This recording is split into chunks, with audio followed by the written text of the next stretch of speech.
مرحبا، يعطيكم ألف عافية. معكم ميس البرشا وأهلا وسهلا فيكم بقناتي.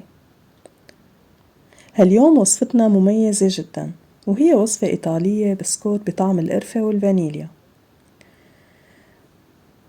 بيضة واحدة رح نحضر أكتر من 20 قطعة بسكويت، وما رح تحتاج أكتر من 10 دقايق للتحضير، بتكون جاهزة للفرن. والأكيد إنه الطعم عن جد خيال، مع فنجان قهوة عربية الصبح أو نسكافيه. ورح نبدأ بسم الله.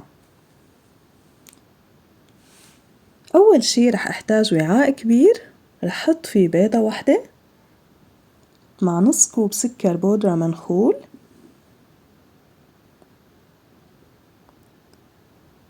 وبضيف 3/4 كوب زيت.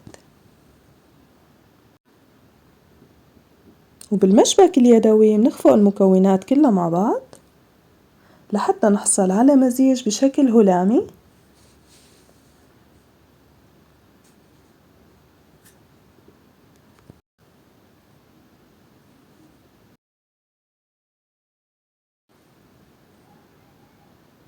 وهلأ رح ضيف كوب ونص طحين منخول مع معلقة صغيرة باكينج باودر وظرف فانيليا. رح أحط نص معلقة قرفة كمان. ننخل الكمية كلياتها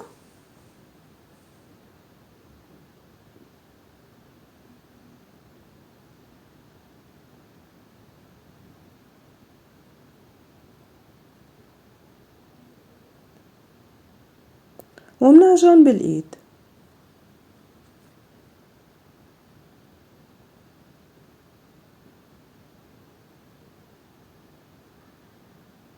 متخيلين طعم القرفة والفانيليا مع بعض؟ عن جد عن جد الطعم رهيب. هلأ بنستمر بالعجن لحتى تصير معنا العجينة بهالشكل.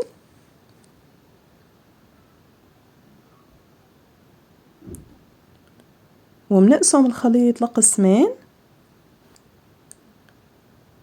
ومنشيل قسم على جنب، والقسم الباقي منضيف له معلقة كبيرة كاكاو وشوية قرفة. أنا بصراحة بحب طعم القرفة كتير، لهيك كترت شوي. يعني انتو فيكن تكتفوا بالكمية اللي حطيناها ببداية الفيديو. وهلأ هيك صار عنا عجينتين، واحدة فانيليا مع قرفة والتانية كاكاو مع قرفة. منحضر صينية ومندهنها بطبقة زيت. أنا اخترت هالقوالب لأطبع فيهم، وكمان استخدمت الشوكة للتزيين، وحتى في منهم تركتهم بدون أي زينة يعني، فهالشي بيرجع لكم. وهلأ منشكل حبات البسكوت بالشكل والحجم اللي بدنا إياه.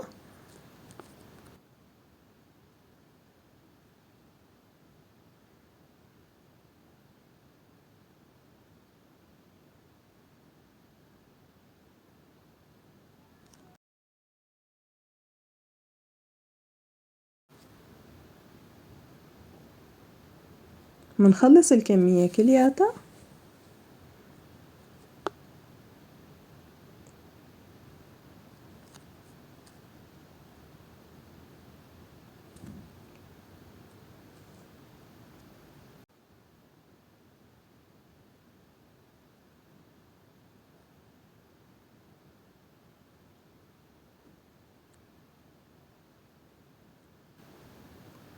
وهلأ بعد ما خلصت كل الكمية رح رش سكر بودرة على وش البسكوت، بيعطي لون كتير حلو وقرشة كتير طيبة.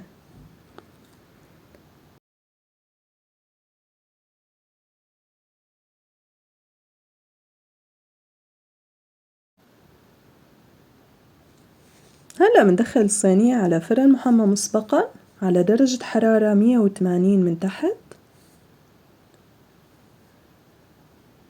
رح ياخدوا مننا تقريبا 10 دقايق، وبعدين منطالعهم من الفرن ومنخليهم على جنب لحتى يبردوا تماما.